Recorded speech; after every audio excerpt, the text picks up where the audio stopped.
அன்பு உறவுகளே, அறத்தின் குரல் வாயிலாக உங்களை மீண்டும் சந்திப்பதில் பெரும் மகிழ்ச்சி அடைகிறேன். தொடர்ச்சியான உங்களுடைய பெரும் ஆதரவிற்கு எனது நெஞ்சம் நிறைந்த நன்றிகளும் பிரார்த்தனைகளும். புதியதாக இந்த காணொலியை பார்க்கக்கூடிய உறவுகள் மறந்துடாம சேனலை சப்போர்ட் பண்ணி சப்ஸ்கிரைப் பண்ணுங்க. உங்களுடைய பின்னூட்ட பதிவுகளை பதிவு செஞ்சு இந்த காணொலியின் தரத்தை உயர்த்த உதவுங்கள்.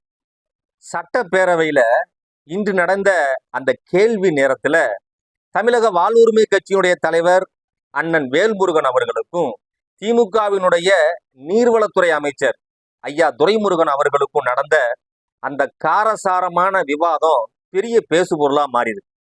இந்த விவாதம் எப்படி துவங்குச்சு, யார் மேல தவறு, எதனால இந்த விவாதம் சண்டையா மாறுற அளவுக்கு உச்சத்துக்கு போச்சு, ஏன் வேல்முருகன் அவர்கள் சட்டப்பேரவையை விட்டு வெளிநடப்பு செஞ்சாரு அப்படிங்கிறத பத்தியெல்லாம் இன்றைய காணொலியில கூடுதலா விரிவா பார்க்க இருக்கிறோம். வாங்க காணொலியின் கருத்திற்குள் செல்வோம். சட்டப்பேரவையினுடைய இன்றைய கேள்வி நேரத்துல கவன ஈர்ப்பு தீர்மானம் அப்படிங்கிற பேர்ல சில கேள்விகளை அரசுடைய கவனத்துக்கு கொண்டு வரணும் அப்படிங்கிறதுக்காக முறைப்படி கடிதம் கொடுத்து சபாநாயகர்கிட்ட அனுமதி பெற்று தமிழக வாழ்வுரிமை கட்சியினுடைய தலைவர் வேல்முருகன் அவர்கள் அந்த கேள்வி நேரத்துக்காக அவர் காத்திருக்கிறாரு. சில கோரிக்கைகளை அரசுடைய கவனத்துக்கு கொண்டு வரணும் அப்படிங்கிறதுக்காக அவருக்கான நேரமும் வருது. அந்த நேரத்துல எழுந்து நின்று அண்ணன் வேல்முருகன் அவர்கள் சில முக்கியமான பிரச்சனையை பத்தி பேசுறாரு. அதுல குறிப்பா காவிரியினுடைய உபரி நீர் இந்த அந்தியூர் பவானியில இருக்க சில பகுதிகளுக்கு விவசாயிகளுக்கு முழுமையாக போய் சேர மாட்டேங்குது.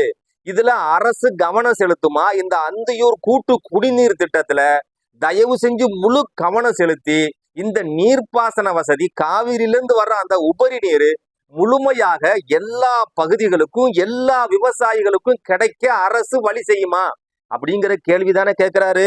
இந்த கேள்வியில என்னங்க தப்பு இருக்கு மக்களே, உங்கள்கிட்ட தான் கேட்கிறேன்.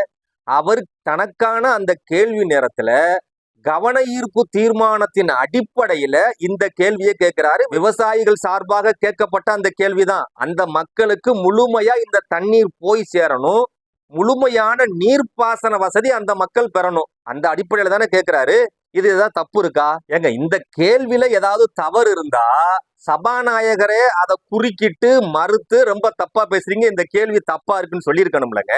அவர் எதுவுமே சொல்லல. இவர் கேள்வி கேட்ட உடனே அடுத்த நிமிஷமே மாண்புமிகு நீர்வளத்துறை அமைச்சர் பதில் சொல்லுங்கன்ட்டாரு. அப்ப அந்த இடத்துல அந்த நீர்வளத்துறை அமைச்சர் அப்படிங்கிற அந்த பொறுப்பை உணர்ந்து நமக்கு எவ்வளவு பெரிய பொறுப்பு இருக்கு, அரசியல்ல நம்ம எத்தனை ஆண்டு காலம் பண்பட்ட தலைவர்னு எல்லாம் பீத்துறாங்க, நம்ம எப்படி நடந்துக்கணும்னு அவருக்கு தெரியணுமா இல்லையா? இந்த துரைமுருகனுக்கு எப்படி பதில் சொன்னார் தெரியுமா? அந்த இடத்துல அந்தியூர் பவானி தொகுதியில் ஒரு குறிப்பிட்ட பகுதி மக்களுக்கு கிடைக்காத நீரை இந்த திட்டத்தின் கீழ் கொண்டு அந்த மக்கள் விவசாயம் செய்வதற்கு வாய்ப்பை உருவாக்கி தருவீர்களா, அதற்கான திட்ட தயாரிப்பு பணிகளை அரசு செய்ய முன்வருமா என்பதை தங்கள் வாயிலாக கேட்டு அமர்கிறேன். அந்தியூர் பவானி காவேரி கூட்டு குடிநீர். மாண்புமிகு அமைச்சர் பேரவைத் தலைவரே, அந்தியூர் பவானி தொகுதி குறைகளை கேட்பதற்கு அந்த தொகுதி சட்டமன்ற உறுப்பினர்கள் இருக்கிறார்கள். பாத்தீங்களா பதிலாங்க? இது ஒரு பொறுப்பு மிக்க ஒரு அமைச்சர், ஒரு துறையினுடைய பொறுப்பு சார்ந்த அமைச்சர் ஒருத்தர் கேள்வி கேட்கிறாருன்னா பதில் சொல்ல வேண்டிய பொறுப்பு அவருக்கு இருக்குல்லங்க. எப்படி பதில் சொல்லியிருக்காரு பாருங்க. என்ன உங்க சொத்துல எவ்வளவு கணக்கு இருக்கு, எவ்வளவு மிச்சம் இருக்கு, மீதி இருக்கு, அதை எங்க தொகுதிக்கு தாங்கன்னு துரைமுருகன் சொத்துலையா அவர் கேட்டாரு. நீங்க அந்த துறையில இருக்கிறனால, அந்த துறையுடைய அமைச்சருங்கிறனால இந்த கேள்வியை உங்கள்கிட்ட கேட்கிறாங்க. நீங்க பதில் சொல்லுங்க சார். அதுக்கு அரசு ஆவணம் செய்யுமான்னு கேட்டா செய்யும் சொல்லுங்க, செய்ய முடியாதுன்னு சொல்லுங்க, செய்ய தராணி இல்லைன்னு சொல்லுங்க, எதையாவது ஒண்ணு சொல்லுங்க. இந்த நக்கலும் இந்த ஏளனமும் இந்த எகத்தாளமும் தான் திமுகவை அதல பாதாளத்துக்கு தள்ளும். எப்போதுமே இவர்களுக்கு அந்த பதவிக்கு வந்த உடனே உச்சபட்ச அதிகாரத்தை அடைஞ்ச மாதிரி மற்றவங்களை பார்க்கும்போது அந்த ஏளனமா பாக்குறது, எகத்தாளமா பாக்குறது. அதனாலதான் ஒவ்வொரு முறையும் திமுக சவுக்கடிப்பட்டு அதல பாதாளத்துக்கு போகும். என்ன செய்யறது, திருந்தலையே. இப்படித்தான் சில நாட்களுக்கு முன்னாடி இதே வேல்முருகனை சேகர்பாபு, அமைச்சர் சேகர்பாபு இருக்கார்ல, இதே சட்டப்பேரவையில ஒருமையில பேசி முந்திரி கொட்ட மாதிரி முந்தாதன்னு சொல்லி அசிங்கப்படுத்துறது சட்டசபையில. இவங்களுக்கு எப்படின்னு கேட்டீங்கன்னா, இவங்க கூட்டணிக்குள்ள நம்ம போயிட்டோம்னு வச்சுக்கோங்களேன், அந்த கூட்டணி தர்மத்தை பாதுகாக்கிறோங்கிற பேர்ல இவங்க என்ன செஞ்சாலும் அதுக்கு தஞ்சாவூர் தலையாட்டி பொம்மை மாதிரி நம்ம தலையை இப்படி இப்படி ஆட்டிக்கிட்டே இருக்கணும். அப்படி இல்லைன்னு சொன்னா இந்த மாதிரிதான் சட்டசபையில வச்சு இவங்க அசிங்கப்படுத்துறது. எல்லா கட்சியும் மாதிரியும் எல்லா கட்சி தலைவர்கள் மாதிரியும் எல்லாருமே இருக்க மாட்டாங்கல்லங்க. எங்களோட கூட்டணி வச்சுட்டீங்களா எல்லாத்தையும் இழந்துடணும். உங்களுக்கு இந்த வெக்கம், மானம், மரியாதை, ரோசம், சூடு, சொரணை இதெல்லாம் எதுவுமே இருக்கக்கூடாது. குறிப்பா சோத்துல உப்பு போட்டு நீங்க சாப்பிடக்கூடாது. இப்ப ரோசம் பொத்துக்கிட்டு வந்துரும்ல. அப்படி வந்ததுடைய விளைவுதான் இன்னைக்கு தமிழக வாழ்வுரிமை கட்சியுடைய தலைவர் அண்ணன் வேல்முருகன் சட்டப்பேரவையில அவமதிக்கப்பட்டிருக்காரு, அவமானப்படுத்தப்பட்டிருக்காரு. இதுல என்ன கொடுமை தெரியுமா? ஒழுங்கா அதுக்கு பதில் சொல்லி இருந்தா எங்க அரசு பாக்குங்க. மாண்புமிகு உறுப்பினர் அவர்களுடைய இந்த வேண்டுதலை, இந்த வேண்டுகோளை அரசு கவனத்துல எடுத்துக்கும், பரிசீலனை செய்யும். முடிஞ்சு போச்சா? விஷயமே முடிஞ்சு போச்சா? அதை விட்டுவிட்டு மெத்த படிச்ச மாதிரி ஒரு பதில் சொன்னாரு பாத்தீங்களா?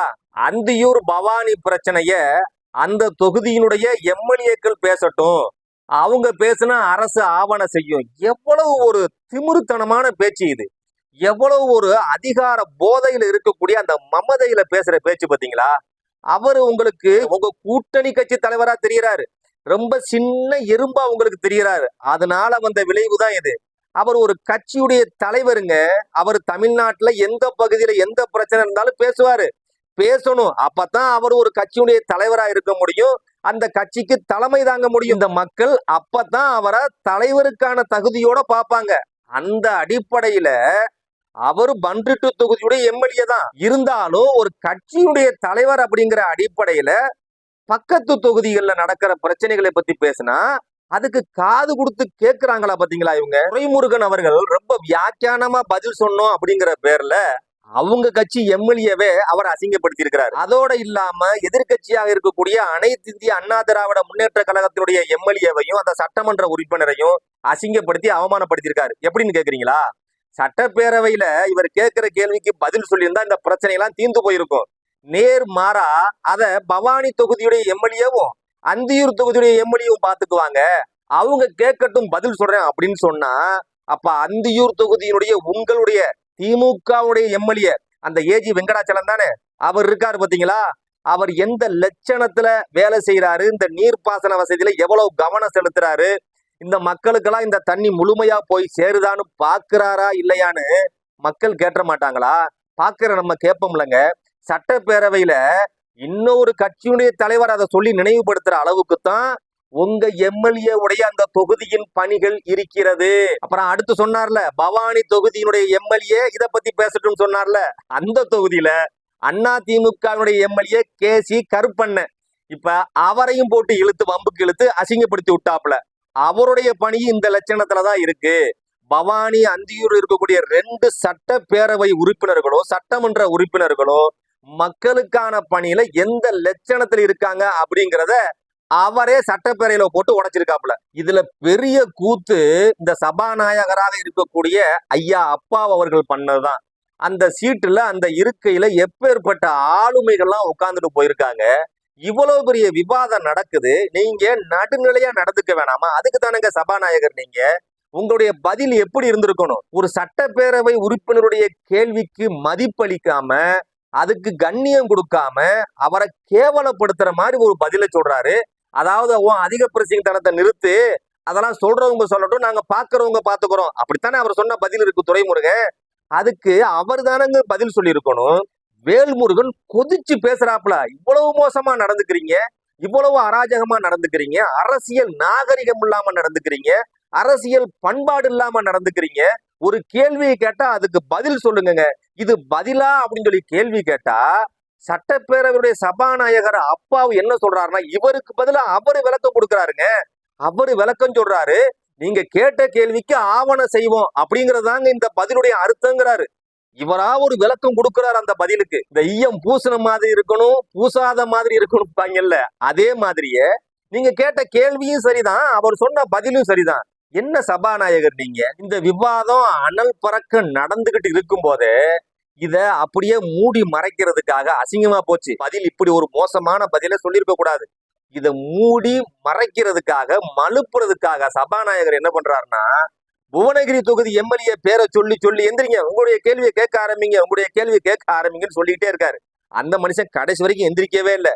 வேற வழியே இல்லாம அடுத்த கேள்விக்கு தாவக்கூடிய நிலைமைய சபாநாயகர் அப்பாவும் சந்திக்கிறாங்க. மொத்தத்துல ஒரு சட்டமன்ற உறுப்பினரை சட்டப்பேரவையில நாங்க பெரிய ஜனநாயகவாதின்னு சொல்லி அவர் தார்மீகமான நியாயமான கேள்வியை கேட்க விடாம அவரை அசிங்கப்படுத்தி அவமானப்படுத்தி அவரே தன்னால வெளிநடப்பு செய்ய வச்சிருக்கீங்க நீங்க. இனி உங்க வாயும் சும்மா இருக்காது, அண்ணன் வேல்முருகன் வாயும் சும்மா இருக்காது. மொத்தத்துல வெறுவாய மெல்றவங்களுக்கு இது அவல் கிடைச்ச மாதிரி.